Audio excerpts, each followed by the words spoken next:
ನಮಸ್ಕಾರ ಆತ್ಮೀಯ ವೀಕ್ಷಕರೇ, ಸಕ್ಸಸ್ ಟ್ರ್ಯಾಕ್ ಯೂಟ್ಯೂಬ್ ಚಾನಲ್ಗೆ ತಮಗೆ ಆದರದ ಸ್ವಾಗತ.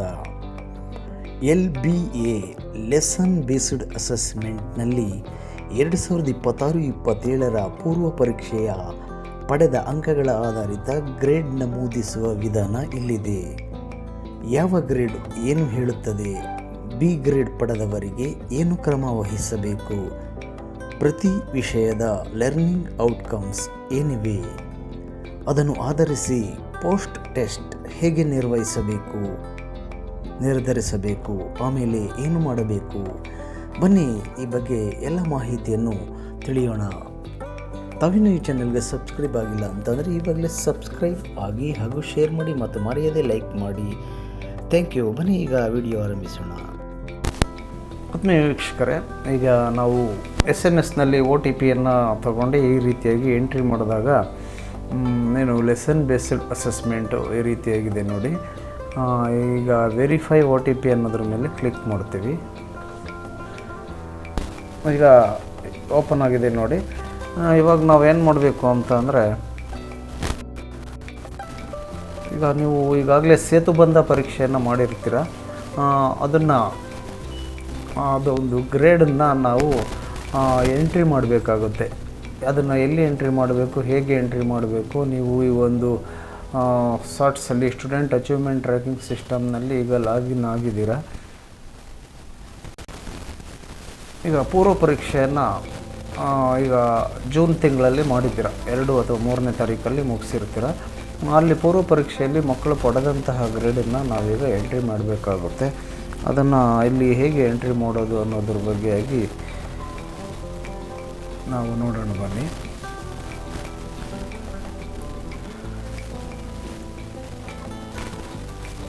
ಈಗ ಇಲ್ಲಿ ನೋಡಿ, ಎಡಭಾಗದಲ್ಲಿ ಕಾಣಿಸ್ತಾ ಇದೆ ಬ್ರಿಡ್ಜ್ ಕೋರ್ಸ್ ಅಂತ. ಇದರ ಮೇಲೆ ನಾವಿಲ್ಲಿ ಕ್ಲಿಕ್ ಮಾಡ್ತೀವಿ.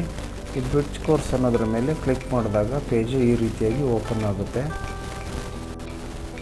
ಆತ್ಮೀಯ ವೀಕ್ಷಕರೇ, ಈಗ ನಿಮಗಾಗಲೇ ಗೊತ್ತಿರೋ ಹಾಗೆ ಬಿಲಿಂಗ್ವೆಲ್ಲು ಏನು ನಮ್ಮ ರಾಜ್ಯದಲ್ಲಿ ಈ ವರ್ಷ 15 ಜಿಲ್ಲೆಗಳಲ್ಲಿ ಅನುಷ್ಠಾನಗೊಂಡಿದೆ. ಆ ಜಿಲ್ಲೆಗಳಿಗೆ ಸೇತುಬಂಧ 8ನೇ ತರಗತಿವರೆಗೆ ಇರಲ್ಲ ಅಂತ. ಅಂದರೆ 1ರಿಂದ 5ನೇ ತರಗತಿವರೆಗೆ ಬಿಲಿಂಗ್ವೆಲ್ ಅಂದರೆ ಕನ್ನಡ ಮತ್ತು ಆಂಗ್ಲ ಮಾಧ್ಯಮ ಶಾಲೆಗಳು ಇರುತ್ತೆ. ಅವರಿಗೆ ಬೇರೆದೇ ಆದಂತಹ ಪುಸ್ತಕ ಇರುತ್ತೆ. ಕೆಲವು ಸಬ್ಜೆಕ್ಟ್ಗಳು ಅಂದರೆ ಮ್ಯಾಥಮೆಟಿಕ್ಸು ಮತ್ತು ಇದು ಸೋಷಿಯಲ್ಲು, ಇವೆಲ್ಲ ಕನ್ನಡದ ಜೊತೆಗೆ ಇಂಗ್ಲೀಷು ಸಹ ಇರುತ್ತೆ. ಹಾಗಾಗಿ ಈಗ ಹೊಸದಾಗಿ ಪರಿಚಯ ಮಾಡಿರೋದ್ರಿಂದ ಅವರಿಗೆ ಅದು ಇರೋದಿಲ್ಲ. ಏನೋ ಸೇತುಬಂಧ ಪೂರ್ವ ಪರೀಕ್ಷೆಯನ್ನು ನಡೆಸಿ ಗ್ರೇಡನ್ನು ಇಲ್ಲಿ ಎಂಟ್ರಿ ಮಾಡೋ ಅವಶ್ಯಕತೆ ಇರಲ್ಲ. ಹಾಗಾದರೆ ಯಾರಿಗೆ ಇರುತ್ತೆ ಅಂತ ಅಂದರೆ 6 ಮತ್ತು 7ನೇ ತರಗತಿಗೆ ಇರುತ್ತೆ. ಅದು ಎಲ್ಲ ಕಡೆಯೂ ಇರುತ್ತೆ. ಈಗ ನೀವು ನಿಮ್ಮ KGID ನಂಬರನ್ನು ಎಂಟ್ರಿ ಮಾಡೋದ್ರ ಮುಖಾಂತರವಾಗಿ ಏನೋ ಯೂಸರ್ ನೇಮ್ ಅನ್ನೋ ಜಾಗದಲ್ಲಿ ಎಂಟ್ರಿ ಮಾಡಿದ್ರೆ, ಅದು ನಿಮ್ಮ ಫೋನ್ಗೆ ರಿಜಿಸ್ಟರ್ ಆಗಿರೋ ಮೊಬೈಲ್ ನಂಬರ್ಗೆ OTPಯನ್ನು ಎಂಟ್ರಿ ಮಾಡಾದಮೇಲೆ ಈ ರೀತಿಯಾಗಿ ಪೇಜ್ ಓಪನ್ ಆಗುತ್ತೆ. ಅಲ್ಲಿ ಬ್ರಿಡ್ಜ್ ಕೋರ್ಸ್ ಅನ್ನೋದ್ರ ಮೇಲೆ ನೀವು ಕ್ಲಿಕ್ ಮಾಡಿದ ಮೇಲೆ ಈ ರೀತಿಯಾಗಿ ಪೇಜ್ ಓಪನ್ ಆಗುತ್ತೆ. ಆನಂತರ ನಾವು ಮುಂದೆ ಏನು ಮಾಡಬೇಕು ಅಂತಂದರೆ, ಇಲ್ಲಿ ಮೀಡಿಯಮ್ ಅಂತ ಇದೆ, ಮಾಧ್ಯಮ ಕನ್ನಡ ಮಾಧ್ಯಮ ಇಲ್ಲಿ ಸೆಲೆಕ್ಟ್ ಆಗಿದೆ. ಅಥವಾ ಮಾಧ್ಯಮ ಚೇಂಜ್ ಮಾಡೋದಾದರೆ ಮ್ಯಾನ್ಯುಯಲಲ್ಲಿ ಟೈಪ್ ಮಾಡಿ ನೋಡಬಹುದಾಗಿದೆ.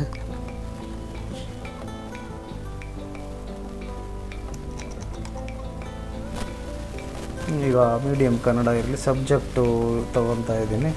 ಇಲ್ಲಿ ಅದಕ್ಕೆ ಮುಂಚೆಯಾಗಿ ಕ್ಲಾಸ್ ತರಗತಿಯನ್ನು ನಾವು ಇಲ್ಲಿ ಈಗ ತರಗತಿಯನ್ನು ಸೆಲೆಕ್ಟ್ ಮಾಡ್ಕೊಳ್ಳೋಣ. ತರಗತಿ ನೋಡಿ, 1ರಿಂದ 1, 2, 3, 4, 5, 6, 7 ತರಗತಿಗಳು ಇಲ್ಲಿ ಇದೆ.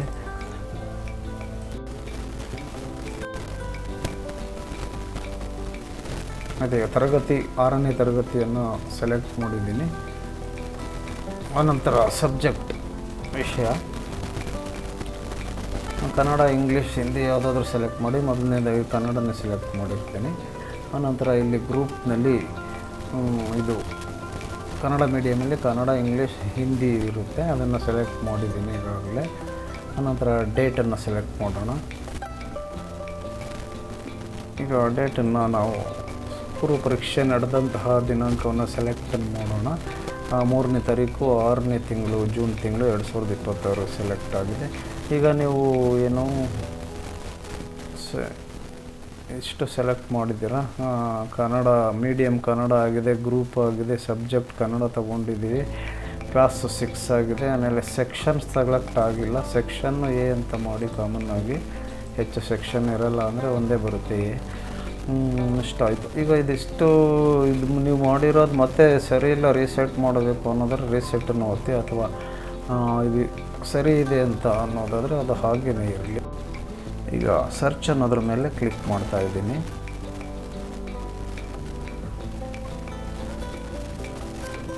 ಈಗ ಸರ್ಚ್ ಅನ್ನೋದ್ರ ಮೇಲೆ ಕ್ಲಿಕ್ ಮಾಡಿದಾಗ ಇಲ್ಲಿ ನೋಡಿ 10 ಎಂಟ್ರೀಸ್ ಪರ್ ಪೇಜ್ ಅಂತ ಇದೆ. 10 ಮಕ್ಕಳು ವಿದ್ಯಾರ್ಥಿಗಳು ಒಳಗಿದ್ರೆ ಇದೇ ಸಾಕು.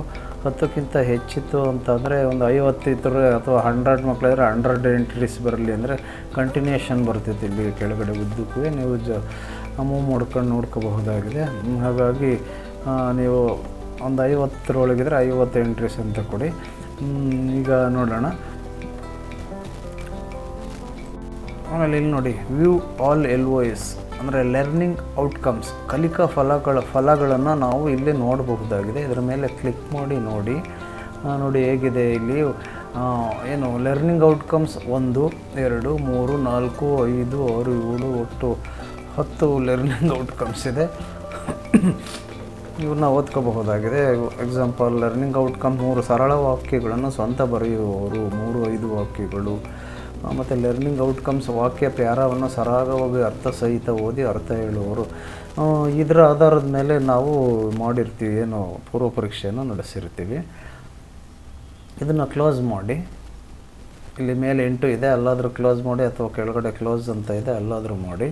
ಹೀಗೆ ನಾವು ವ್ಯೂ ಆಲ್ ಪ್ರತಿ ವಿಷಯ, ಕನ್ನಡ ಆಗಲಿ ಇಂಗ್ಲೀಷ್ ಆಗಲಿ, ಆಮೇಲೆ ನೆಕ್ಸ್ಟ್ ಯಾವುದು ಸಮಾಜ, ಗಣಿತ, ವಿಜ್ಞಾನ, ಪ್ರತಿಯೊಂದಕ್ಕೂ ನೀವು ವ್ಯೂ ಆಲ್ ಲರ್ನಿಂಗ್ ಔಟ್ಕಮ್ಸ್ ಕಲಿಕಾ ಫಲಗಳನ್ನು ಏನೇನಿದೆ ಅಂತ ನೋಡ್ಬೋದು. ಮತ್ತು ಸ್ಕ್ರೀನ್ಶಾಟ್ ತೊಗೊಂಡು ನಿಮ್ಮ ಮೊಬೈಲ್ನಲ್ಲಿ ಸೇವ್ ಮಾಡ್ಕೋಬೋದು. ಅದನ್ನು ಜೆರಾಕ್ಸ್ ಬೇಕಾದರೂ ಮಾಡ್ಕೊಳ್ಳಿ, ಅಥವಾ ನಿಮಗೆ ಬರೆದಿಟ್ಕೋಬೇಕು ಅನ್ಸಿದ್ರೆ ಪೇಜ್ನಲ್ಲಿ ಬರೆದಿಟ್ಕೊಳ್ಳಿ, ಒಂದು ನೋಟ್ಸಲ್ಲಿ ಆಗಲಿ ಪೇಜ್ನಲ್ಲಾಗಲಿ. ಆಮೇಲೆ ಇಲ್ಲಿ ನೋಡಿ, ಇಲ್ಲಿ ಸ್ಟೂಡೆಂಟ್ ನೇಮ್ ಇದೆ, ಇಲ್ಲಿ ವಿದ್ಯಾರ್ಥಿಗಳ ಹೆಸರು ಕೆಳಗಡೆ ಇದೆ, ವಿದ್ಯಾರ್ಥಿಗಳ ಹೆಸರು ಪಕ್ಕದಲ್ಲಿ ಶಾರ್ಟ್ಸ್ ID ಬರುತ್ತೆ. ಈಗ ಅದು ನಮಗೆ ಮುಖ್ಯ ಅಲ್ಲ. ಈಗ learning outcome 1 LO1 LO2, learning outcome 2, 3, 4, 9ವರೆಗೆ ಇಲ್ಲಿದೆ ನೋಡಿ. ಇಲ್ಲೂ ಸಹ ನೋಡ್ಕೋಬೋದು. 1ನೇ ಲರ್ನಿಂಗ್ ಔಟ್ಕಮ್ ಏನು ಡೀಟೇಲ್ಸ್ ಏನಿದೆ, ಆಮೇಲೆ 2ನೇದು ಏನಿದೆ ಇದನ್ನು ಕ್ಲೋಸ್ ಮಾಡಿ, ಮತ್ತು 2ನೇದು ಏನಿದೆ ಇಲ್ಲೂ ನೋಡ್ಬೋದು. ಆನಂತರ 3ನೇದು ಲರ್ನಿಂಗ್ ಔಟ್ಕಮ್ ಏನಿದೆ ನೋಡ್ತಾ ಇದ್ದೀರಾ. ಆನಂತರ 4ನೇ ಲರ್ನಿಂಗ್ ಕಲಿಕಾ ಫಲ ಏನಿದೆ, ಲರ್ನಿಂಗ್ ಔಟ್ಕಮ್ ಡೀಟೇಲ್ಸನ್ನು ನೋಡ್ತಾ ಇದ್ದೀರಾ. ಇಂಗ್ಲೀಷು ದಿನನಿತ್ಯ ಜೀವನದಲ್ಲಿ ಕನ್ನಡ ಭಾಷೆಯನ್ನು ಮಾತನಾಡಬಲ್ಲರು ಮತ್ತು ಬಳಸಬಲ್ಲರು. ಕನ್ನಡದಲ್ಲಿ ದಿನನಿತ್ಯ ಜೀವನದಲ್ಲಿ ಕನ್ನಡ ಭಾಷೆಯನ್ನು ಮಾತನಾಡಬಲ್ಲರು ಮತ್ತು ಬಳಸಬಲ್ಲರು. ಅನಂತರ LO4 ಅಂತ ಅಂದರೆ ಲರ್ನಿಂಗ್ ಔಟ್ಕಮ್ 4ನೇದು. ಈಗ 6ನೇ ತರಗತಿ ಕನ್ನಡ ಭಾಷೆಗೆ ಸಂಬಂಧಪಟ್ಟಂಗೆ ನಾವು ಕಲಿಕಾ ಫಲಗಳನ್ನು ನೋಡ್ತಾ ಇದ್ದೀವಿ. ಹೀಗೆ ನೀವು ಇಲ್ಲಿ ಟಚ್ ಮಾಡಿ ನಿಮ್ಮ ಮೊಬೈಲ್ನಲ್ಲಾದರೆ ಅಥವಾ ಲ್ಯಾಪ್ಟಾಪಲ್ಲಾದರೆ ಇಲ್ಲಿ ಕ್ಲಿಕ್ ಮಾಡಿ, ಇದು ಕ್ಲೋಸ್ ಮಾಡಿ. ಮತ್ತು 5ನೇದು ನೋಡ್ತೀನಿ, ಮತ್ತು 6ನೇದು ನೋಡ್ತೀನಿ, 7 ನೋಡಿ, 8 ನೋಡಿ, 9 ನೋಡಿ. ಮತ್ತು ಇದನ್ನು ಸ್ಕ್ರೋಲ್ ಸರಿಸಿ ಇನ್ನೂ ಹೆಚ್ಚಿದ್ರೆ ಆ ಕಡೆ ನೋಡಬಹುದಾಗಿದೆ. ಈಗ ನೀವು ನೋಡ್ತಿದ್ದೀರಾ ಪ್ರೀ ಟೆಸ್ಟು ಆಕ್ಟಿವ್ ಆಗಿದೆ. ಪ್ರೀ ಟೆಸ್ಟ್ನಲ್ಲಿ ಅಂದರೆ ಪೂರ್ವ ಪರೀಕ್ಷೆಯಲ್ಲಿ ವಿದ್ಯಾರ್ಥಿ ಗಳಿಸಿರುವಂತಹ ಒಂದು 10 ಕಲಿಕಾ ಫಲಗಳಿಗೆ ಅನುಗುಣವಾಗಿ ಪ್ರತಿಯೊಂದು ಕಲಿಕಾ ಫಲಕ್ಕೂ ನಾವು ಗ್ರೇಡನ್ನು ಎಂಟ್ರಿ ಮಾಡಬಹುದಾಗಿದೆ. ಅಂದರೆ ಲರ್ನಿಂಗ್ ಔಟ್ಕಮ್ 1ರಲ್ಲಿ A ಗ್ರೇಡ್ ಪಡೆದಿದ್ದರೆ A ಅಂತ ಹಾಕಿ, ಲರ್ನಿಂಗ್ ಔಟ್ಕಮ್ 2ನಲ್ಲಿ B ಗ್ರೇಡ್ ಪಡೆದಿದ್ದರೆ Bಗೆ B ಅಂತ ಹಾಕಿ, ಲರ್ನಿಂಗ್ ಔಟ್ಕಮ್ 3ನಲ್ಲಿ A ಗ್ರೇಡ್ ಪಡೆದಿದ್ರೆ A ಅಂತ ನಿಮ್ಗೆ. ಈಗ A ಅಂತ ಅಂದರೆ ಸಂಪೂರ್ಣವಾದ ಸರಿಯಾದ ಉತ್ತರ ಅಂತ ಆಗುತ್ತೆ. ಆಮೇಲೆ B ಅಂತ ಅಂದರೆ ಅದು ಭಾಗಶಃ ಉತ್ತರ ಸರಿ ಇರುತ್ತೆ ಅಥವಾ ಪೂರ್ತಿ ತಪ್ಪಾಗೂ ಇರ್ಬೋದು. ಹಾಗಾಗಿ B ಗ್ರೇಡ್ ಬಂದಂಥವ್ರಿಗೆ ಅದು ಏನು ಸಾಫಲ್ಯ ಪರೀಕ್ಷೆಯನ್ನು ಮತ್ತೆ ಪರೀಕ್ಷೆ ಮಾಡಬೇಕಾಗುತ್ತೆ. ಪೂರ್ವ ಪರೀಕ್ಷೆಯಲ್ಲಿ ಅವರು ತಿರುಗಡೆ ಆಗಿಲ್ಲ ಅಂತ ಆಗುತ್ತೆ. ಹಾಗಾಗಿ A ಗ್ರೇಡ್ ಬಂದಿರೋವಂತಹ ಕಲಿಕಾ ಫಲಗಳು ಲರ್ನಿಂಗ್ ಔಟ್ಕಮ್ಮನ್ನು ಹೊರತುಪಡಿಸಿ B ಗ್ರೇಡ್ಗೆ ಸಂಬಂಧಿಸಿದ ರಿಲೇಟಿವ್ ಸಂಬಂಧಿಸಿದಂಥ ಕಲಿಕಾ ಫಲಗಳಿಗೆ ಅನುಗುಣವಾಗಿ ನೀವು ಮತ್ತೊಂದು ಪ್ರಶ್ನೆ ಪತ್ರಿಕೆಯನ್ನು ತಯಾರು ಮಾಡಿಕೊಂಡು ಪೋಸ್ಟ್ ಟೆಸ್ಟ್ ಅಂದರೆ ಸಾಫಲ್ಯ ಪರೀಕ್ಷೆಯನ್ನು ನಡೆಸಬೇಕಾಗುತ್ತೆ. ಈಗ ನಾವು ಎ ಎಲ್ಲದು ಎ ಅಂತ ಕೊಟ್ಟಿರ್ತೀವಿ ಅಥವಾ ಬಿನು ಬರೆದಿರ್ತಾನೆ ಅಂದಾಗ ಅದು ಸಾಫಲ್ಯ ಪರೀಕ್ಷೆಗಳು ಬರುತ್ತೆ. ಇಲ್ಲಿ ಒಟ್ಟು 10 ಕಲಿಕಾ ಫಲಗಳಿದೆ. ಲಾಸ್ಟಲ್ಲಿ ಒಂದಿದೆ, ಅದು ಎಡ್ಜಲ್ಲಿದೆ. ನೀವು ಫೋನ್ನಲ್ಲಿ ಸರಿಸ್ಕೊಂಡು ನೋಡಿ ಅಥವಾ ಇಲ್ಲೂ ಸಹ ಸರಿಸಿ ನೋಡಬಹುದಾಗಿದೆ ಈ ರೀತಿಯಾಗಿ. ಈಗ ಇದನ್ನು ನಾವು ಈಗ ಸೇವ್ ಮಾಡ್ಬೋದು. ಸೇವ್ ಮಾಡಿದ್ರೆ ಮತ್ತೆ ರೀಎಡಿಟ್ ಮಾಡ್ಬೋದು. ನಾವು ಸೇವ್ ಮಾಡಿ ಇಟ್ಟಿರ್ತೀವಿ, ಹಾಗೇ ಇರುತ್ತೆ. ಇನ್ನೊಂದು ಸ್ವಲ್ಪ ದಿನ ಬಿಟ್ಟು ಮತ್ತೆ ಏನಾದ್ರು ಚೇಂಜಸ್ ಮಾಡಬೇಕು, ಈ ಗ್ರೇಡ್ ಕೊಟ್ಟಿರೋದು ಸರಿ ಇಲ್ಲ, ಇಲ್ಲಿ ಅದು ಲರ್ನಿಂಗ್ ಔಟ್ಕಮ್ 4ಕ್ಕೆ ಎ ಗ್ರೇಡ್ ಕೊಟ್ಟಿರೋದು ಸರಿ ಇಲ್ಲ, ಚೇಂಜ್ ಮಾಡಬೇಕು ಅಂತಂದರೆ ಅದನ್ನು ತೆಗೀರಿ, ಡಿಲೀಟ್ ಮಾಡಿ ಮತ್ತು ಬಿ ಗ್ರೇಡೇ ಕೊಡಿ. ಅದಕ್ಕೆ ಸಂಬಂಧಪಟ್ಟಂತೆ ಪ್ರಶ್ನೆಗಳನ್ನು ನೀವು ಮುಂದೆ ತಯಾರು ಮಾಡ್ಕೊಂಡು ಪೋಸ್ಟ್ ಟೆಸ್ಟನ್ನು ಅಂದರೆ ಸಾಫಲ್ಯ ಪರೀಕ್ಷೆಯನ್ನು ನಡೆಸಬಹುದಾಗಿದೆ. ಈಗ ಆ ರೀತಿ ಒಬ್ಬ ವಿದ್ಯಾರ್ಥಿಗೆ ನಾವು ಗ್ರೇಡನ್ನು ಎಂಟ್ರಿ ಮಾಡಾದಮೇಲೆ ಹಾಗೆ ಎಷ್ಟು ವಿದ್ಯಾರ್ಥಿಗಳು ಇರ್ತಾರೆ ಅಷ್ಟು ಜನಕ್ಕೂ ಎಂಟ್ರಿ ಮಾಡ್ತೀರಾ. 10 ಇರ್ಬೋದು, 20 ಜನ ಇರ್ಬೋದು. ಈಗ ಎಲ್ಲ ವಿದ್ಯಾರ್ಥಿಗಳಿಗೂ ಏನು ಲರ್ನಿಂಗ್ ಔಟ್ಕಮ್ಮು ಅಂದರೆ ಗಳಿಸಿದಂಥ ಕಲಿಕಾ ಫಲಗಳಲ್ಲಿ ಗಳಿಸಿದಂತಹ ಗ್ರೇಡ್ಗಳನ್ನು ಎ ಅಥವಾ ಬಿ ಎಂಟ್ರಿ ಮಾಡಿ ಆದಮೇಲೆ ಎ ಅಂದರೆ ಪೂರ್ಣ ಸರಿ ಉತ್ತರ, ಬಿ ಅಂದರೆ ತಪ್ಪು ಉತ್ತರ ಅಥವಾ ಭಾಗಶಃ ಸರಿ ಉತ್ತರ ಅಂತಿರುತ್ತೆ. ಈ ಬಿ ಬಂದವ್ರಿಗೆ ಮತ್ತೆ ಟೆಸ್ಟ್ ಮಾಡಬೇಕು ಅಂತ ಈಗಾಗಲೇ ಹೇಳಿದ್ದೀನಿ. ಹಾಗಾಗಿ ಈಗ ನೀವು ಎಲ್ಲ ವಿದ್ಯಾರ್ಥಿಗಳನ್ನು ಈ ರೀತಿ ಗ್ರೇಡ್ ಎಂಟ್ರಿ ಮಾಡಾದಮೇಲೆ ಸೇವ್ ಅಂತ ಕೊಡಿ. ಈ ರೀತಿ ಸೇವ್ ಅನ್ನೋದ್ರ ಮೇಲೆ ಕ್ಲಿಕ್ ಮಾಡಿದ್ರೆ are you sure you want to save this bridge course data, ಇಲ್ಲಿ ಸೇವ್ ಅಷ್ಟೇ ಆಗಿರುತ್ತೆ, ನೀವು ಮುಂದೆ ಚೇಂಜಸ್ ಮಾಡ್ಬೋದು. ಹಾಗಾಗಿ ಇಲ್ಲಿ ಸೇವ್ ಅಂತ ನಾವು ಕೊಟ್ಟಿರ್ತೀನಿ ನೋಡಿ. Saved successfully you can still edit. ಮತ್ತು ನಾವು ಅದನ್ನು ಎಡಿಟ್ ಮಾಡಿ ಚೇಂಜಸನ್ನು ಮಾಡ್ಬೋದು, ಅಂದರೆ ಮಾರ್ಪಡಿಸಬಹುದಾಗಿದೆ. ಈಗ ಫೈನಲ್ ಸೇವನ್ನು ಕನ್ಫರ್ಮ್ ಆಗಿದರೆ ಅಷ್ಟೇ ಕೊಡ್ಬೋದಾಗಿದ್ದರೆ ಕೊಡಿ ಫೈನಲ್ ಸೇವನ್ನು, ಅಥವಾ ಮುಂದೆ ಕೊಡೋದಾದರೆ ಅಷ್ಟೇ ಇರಲಿ ಸಾಕು. ಈಗ ಪ್ರೀ ಟೆಸ್ಟ್ ಆಕ್ಟಿವ್ ಆಗಿದ್ದನ್ನು ಎಷ್ಟು ಹುಡುಗರು ಇರ್ತಾರೆ ಅಷ್ಟು ಹುಡುಗರಿಗೂ ನೀವು ಗ್ರೇಡನ್ನು ಕೊಟ್ಟು ಸೇವ್ ಮಾಡಿದ್ದೀರ. ಈಗ ಈ ಒಂದು ಲಾಗಿನ್ನಲ್ಲಿ ಯಾವ ರೀತಿ ನಾವು ಪೂರ್ವ ಪರೀಕ್ಷೆಯ ಅಲ್ಲಿ ಪಡೆದಂಥ ಗ್ರೇಡನ್ನು ಎಂಟ್ರಿ ಮಾಡೋದು ಹೇಗೆ ಅಂತ ತಿಳ್ಕೊಂಡ್ರೆ, ಆನಂತರ ಪೋಸ್ಟ್ ಟೆಸ್ಟ್ ಮುಂದೆ ಮಾಡ್ತೀರಾ. ಇದು ಇಲ್ಲಿ ತೋರಿಸ್ತಾ ಇದ್ದಾರೆ ಪೋಸ್ಟ್ ಟೆಸ್ಟು ವ್ಯೂ ಓನ್ಲಿ. ಇದು ನೋಡೋದಕ್ಕೆ ಮಾತ್ರ ಬರುತ್ತೆ, ಅಂದರೆ ಎಡಿಟ್ ಮಾಡೋದಕ್ಕೆ ಬರಲ್ಲ, ಯಾವುದೇ ಒಂದು ಮಾರ್ಕ್ಸನ್ನು ಎಂಟ್ರಿ ಮಾಡೋದಕ್ಕೆ ಬರಲ್ಲ ಅಂತ ಆಗಿದೆ. ಇದು ಯಾವಾಗಿಂದ ಸ್ಟಾರ್ಟ್ ಆಗುತ್ತೆ ಅಂದರೆ ಇಲ್ಲಿದೆ ನೋಡಿ, 1 ಜುಲೈ ಇಲ್ಲಿ ತಪ್ಪಾಗಿ ಪ್ರಿಂಟ್ ಆಗಿದೆ, 1 ಜುಲೈಯಿಂದ 31 ಜುಲೈ 2026 ಒಂದು ಇದರಲ್ಲಿ ಆಗುತ್ತೆ. ಔಟ್ಸೈಡ್ ಇಂಡೋ ವ್ಯೂ ಓನ್ಲಿ, ವ್ಯೂ ಅಂದರೆ ನೋಡೋದಕ್ಕೆ ಮಾತ್ರ ಇದು ಸಿಗುತ್ತೆ ಅಂತ ಆಗಿದೆ. ವ್ಯೂ ಓನ್ಲಿ ಮೇಲೆ ಕ್ಲಿಕ್ ಮಾಡಿ ಏನು ಬರುತ್ತೆ ಅಂತ ಅಂದರೆ ವ್ಯೂ ಓನ್ಲಿ ಇದಷ್ಟೇ ಬರ್ತಾಯಿದೆ. ನೆಕ್ಸ್ಟ್ ಸೆಪ್ಟೆಂಬರ್ನಲ್ಲಿ ಏನಾಗುತ್ತೆ ಅಂದರೆ ಪೋಸ್ಟ್ ಟೆಸ್ಟಲ್ಲಿ ಯಾರು ಮತ್ತೆ ಪಾಸ್ ಆಗಲಿಲ್ಲ, ಬಿ ಗ್ರೇಡೇ ಪಡೆದುಬಿಟ್ರು ಅಂದವರು ಮಾತ್ರ ಸೆಪ್ಟೆಂಬರ್ನಲ್ಲಿ ಬರ್ತಾರೆ ಅವರು. ಅಕಸ್ಮಾತ್ ಪೋಸ್ಟ್ ಟೆಸ್ಟಲ್ಲಿ ಈಗ ಪ್ರೀ ಟೆಸ್ಟಲ್ಲಿ ಬಿ ಗ್ರೇಡ್ ಪಡೆದವರು ಪೋಸ್ಟ್ ಟೆಸ್ಟಲ್ಲಿ ಅಂದರೆ ಸಾಫಲ್ಯ ಪರೀಕ್ಷೆಯಲ್ಲಿ ಎ ಗ್ರೇಡನ್ನು ಪಡೆದ್ರೆ ಅವರು ಸೆಪ್ಟೆಂಬರ್ ತಿಂಗಳಿಗೆ ಬರಲ್ಲ, ಅಷ್ಟಕ್ಕೆ ಎಂಡ್ ಮಾಡಿ ಕ್ಲೋಸ್. ಅಂದರೆ ಗಳಿಸಿದ್ದಾರೆ ಸಾಮರ್ಥ್ಯಗಳನ್ನು, ಲರ್ನಿಂಗ್ ಔಟ್ಕಮ್ಸನ್ನು, ಕಲಿಕಾ ಫಲಗಳ ಸಾಮರ್ಥ್ಯವನ್ನು ಅವರು ಗಳಿಸಿದ್ದಾರೆ ಅಂತ ಆಯಿತು. ಆಮೇಲೆ ಸೆಪ್ಟೆಂಬರ್ನಲ್ಲಿ ಯಾರು ಬರ್ತಾರೆ ಅಂತ ಅಂದರೆ ಪ್ರೀ ಟೆಸ್ಟಲ್ಲೂ ಬಿ ಗ್ರೇಡ್ ತೊಗೊಂಡಿರ್ತಾರೆ ಕೆಲವು ಕಲಿಕಾ ಫಲಗಳಲ್ಲಿ, ಪೋಸ್ಟ್ ಟೆಸ್ಟಲ್ಲೂ ಸಹ ಕೆಲವು ಕಲಿಕಾ ಫಲಗಳಲ್ಲಿ ಬಿ ಗ್ರೇಡನ್ನು ಪಡಿತಾರೆ. ಅಂಥವರು ಸೆಪ್ಟೆಂಬರ್ನಲ್ಲಿ ಒಂದು ಪರೀಕ್ಷೆಯನ್ನು ನಡೆಸಬೇಕಾಗುತ್ತೆ. ಆವಾಗ ಅದು 1 ಸೆಪ್ಟೆಂಬರಿಂದ 30 ಸೆಪ್ಟೆಂಬರ್ ಅಷ್ಟರೊಳಗೆ ಈ ಒಂದು ಕ್ರಿಯಾ ಯೋಜನೆಯನ್ನು ರೂಪಿಸಿ ಕಾರ್ಯಚಟುವಟಿಕೆಯನ್ನು ಕೈಗೊಂಡು ಪರೀಕ್ಷೆ ನಡೆಸಿ ಗ್ರೇಡನ್ನು ಎಂಟ್ರಿ ಮಾಡೋದಕ್ಕೆ ಆ ಡೇಟಲ್ಲಿ ಬರುತ್ತೆ. ಇಲ್ಲೇ ಇದೇ ಒಂದು ವೆಬ್ಸೈಟಿಗೆ ಬಂದು ನೀವು ಎಂಟ್ರಿ ಮಾಡಬಹುದಾಗಿದೆ. ಈ ಒಂದು ಇದರ ಲಿಂಕನ್ನು ನಾನು ವಿಡಿಯೋ ಡಿಸ್ಕ್ರಿಪ್ಷನಲ್ಲಿ ಬೇಕಾದರೆ ಕೊಟ್ಟಿರ್ತೀನಿ. ನೀವು ಡೈರೆಕ್ಟ್ ಯಾವಾಗ ಬೇಕಾವಾಗ ನಮ್ಮ ಈ ಒಂದು ಚಾನಲಿಗೆ ಬಂದು ಈ ವಿಡಿಯೋ ಕೆಳಗಡೆ ಇರೋ ಲಿಂಕನ್ನು ಕ್ಲಿಕ್ ಮಾಡಿದಾಗ ಈ ವೆಬ್ಸೈಟ್ ಓಪನ್ ಆಗುತ್ತೆ, ಅಲ್ಲಿ ನೀವು ವರ್ಕ್ ಮಾಡ್ಕೋಬಹುದಾಗಿದೆ. ಇದು ವ್ಯೂ ಓನ್ಲಿ ಅಂತ ಇದೆ ಆಯಿತು. ಆಮೇಲೆ ಸೆಪ್ಟೆಂಬರ್ನಲ್ಲಿ ನೀವು ಏನು ಮತ್ತೆ ಪರೀಕ್ಷೆಯನ್ನು ಮಾಡಿದಾಗ ಅಲ್ಲೂ ಸಹ ಬಿ ಗ್ರೇಡನ್ನು ಪಡೆದ್ರೆ ಆ ವಿದ್ಯಾರ್ಥಿ ಡಿಸೆಂಬರ್ಗೆ ಒಂದ್ಸಲ ತೊಗೋಬೇಕಾಗುತ್ತೆ ಪರೀಕ್ಷೆಯನ್ನು. ಆಗ ಯಾವ ಸಾಮರ್ಥ್ಯ ಕೊರತೆ ಆಗಿದೆ, ಲರ್ನಿಂಗ್ ಔಟ್ಕಮ್ಸಲ್ಲಿರುವಂಥ ಸಾಮರ್ಥ್ಯಗಳು, ಕಲಿಕಾ ಫಲಗಳ ಸಾಮರ್ಥ್ಯ, ಅವುಗಳನ್ನು ಗಳಿಸೋ ಹಾಗೆ ಮಾಡಿ ಡಿಸೆಂಬರ್ನಲ್ಲಿ ಆ ವಿದ್ಯಾರ್ಥಿನ ಎ ಗ್ರೇಡ್ ಬರುವಂತೆ ಮಾಡಿದಾಗ ಆವಾಗ ಇದು ಕೊನೆಗೊಳ್ಳುತ್ತೆ. ಈ ಒಂದು ಏನೋ ಬ್ರಿಡ್ಜ್ ಕೋರ್ಸ್ ಅನ್ನೋದು ಸಂಪೂರ್ಣವಾಗಿ ಎಲ್ಲ ವಿದ್ಯಾರ್ಥಿಗಳು ಸಾಮರ್ಥ್ಯ ಗಳಿಸಿದ್ದಾರೆ ಅಂತ ಆಗುತ್ತೆ. ಅಲ್ಲಿವರೆಗೂ ನೀವು ಕ್ರಮ ವಹಿಸಬೇಕಾಗುತ್ತೆ.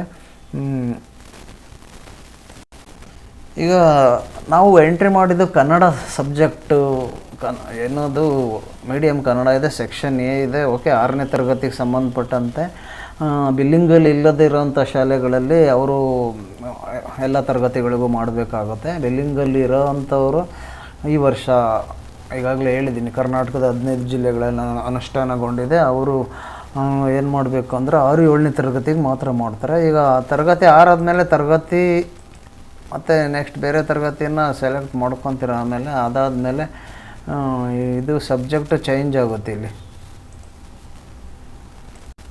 ಈಗ ನಾವು ಮತ್ತೆ ಸಬ್ಜೆಕ್ಟ್ ಚೇಂಜ್ ಮಾಡಿ ಮಾಡೋದಕ್ಕೆ ರೀಸೆಟ್ ಅಂತಲೂ ಸಹ ಕೊಡ್ಬೋದು. ಇಲ್ಲಿ ರೀಸೆಟ್ ಅಂತ ಕೊಟ್ಕೊಳ್ಳಿ. ನೋಡಿ, ಈಗ ಎಲ್ಲ ಹೋಗಿದೆ. ಮತ್ತು ಮೀಡಿಯಮ್ಮು ಅದೇ ಆಟೋಮೆಟಿಕ್ ತೊಗೊಂಡಿದೆ. ಸಬ್ಜೆಕ್ಟು ಸೆಲೆಕ್ಟ್ ಸಬ್ಜೆಕ್ಟು ಅದು ಇರಲಿ. ಆಮೇಲೆ ಕ್ಲಾಸ್ ಸೇಮ್ 6ನೇ ತರಗತಿನೇ ತೊಗೊತೀನಿ. ಆಮೇಲೆ ಸೆಲೆಕ್ಟ್ ಗ್ರೂಪ್ ಸೆಲೆಕ್ಟ್ ಮಾಡಿದ್ದೀನಿ, ಗ್ರೂಪ್ ಕನ್ನಡ, ಇಂಗ್ಲೀಷ್, ಹಿಂದಿ ಅಂತ. ಆಮೇಲೆ ಈಗ ಡೇಟು ಅದೇ 3ನೇ ತಾರೀಕಲ್ಲಿ ನಾವು ಮಾಡಿದ್ದೀವಿ ಅಂತ. ಪ್ರೀ ಟೆಸ್ಟ್ ಇನ್ನೊಂದು ಸಬ್ಜೆಕ್ಟ್ ತೊಗೊತಿದ್ದೀನಿ, ಕನ್ನಡ ಸಬ್ಜೆಕ್ಟು ಆಗಲೇ ಎಂಟ್ರಿ ಮಾಡಿ ಆಗಿದೆ, ಸೇವ್ ಮಾಡಿದ್ದೀನಿ. ಫೈನಲ್ ಸಬ್ಮಿಟನ್ನು ನಾನು ಕೊಟ್ಟಿಲ್ಲ.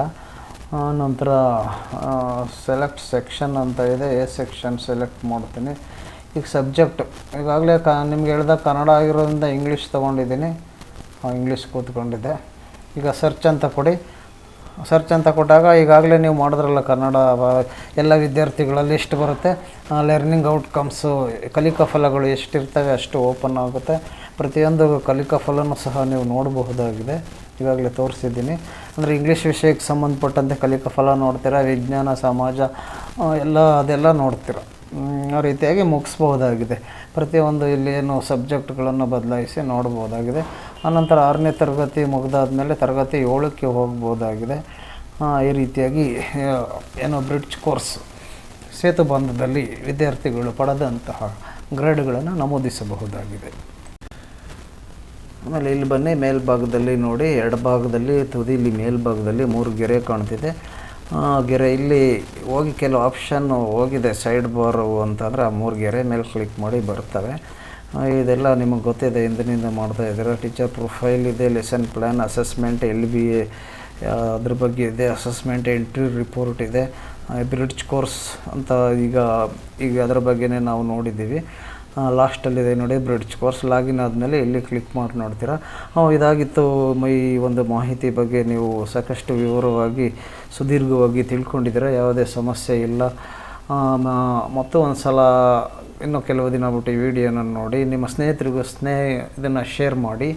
ಈ ವಿಡಿಯೋ ಡಿಸ್ಕ್ರಿಪ್ಷನ್ನಲ್ಲಿ ಈ ಒಂದು ವೆಬ್ಸೈಟ್ಗೆ ಡೈರೆಕ್ಟಾಗಿ ಏನು ಲಾಗಿನ್ ಆಗೋದಕ್ಕೋಸ್ಕರ ಲಿಂಕ್ ಕೊಟ್ಟಿರ್ತೀನಿ. ಅಲ್ಲಿ ನೀವು ಚಾನಲ್ಗೆ ಬಂದು ಬೇಕಾದರೆ ನಿಮ್ಗೆ ಲಿಂಕ್ ಸಿಕ್ಕಲಿಲ್ಲ ಅಂತಂದರೆ ಇಲ್ಲಿ ಬಂದು ಅಲ್ಲಿ ಲಿಂಕ್ನ ಓಪನ್ ಮಾಡಿ ವರ್ಕ್ ಮಾಡ್ಕೋಬಹುದಾಗಿದೆ ವೆಬ್ಸೈಟಲ್ಲಿ. ತಾವೇನೋ ಈ ಚಾನಲ್ಗೆ ಸಬ್ಸ್ಕ್ರೈಬ್ ಆಗಿಲ್ಲ ಅಂತಂದರೆ ದಯವಿಟ್ಟು ಇವಾಗಲೇ ಸಬ್ಸ್ಕ್ರೈಬ್ ಆಗಿ ಹಾಗೂ ಲೈಕ್ ಮಾಡಿ ಮತ್ತು ಶೇರ್ ಮಾಡಿ ವಿಡಿಯೋನ. ಧನ್ಯವಾದಗಳು ವೀಕ್ಷಕರೇ, ಮತ್ತೆ ಸಿಗೋಣ ಮುಂದಿನ ವಿಡಿಯೋದಲ್ಲಿ. Thank you very much.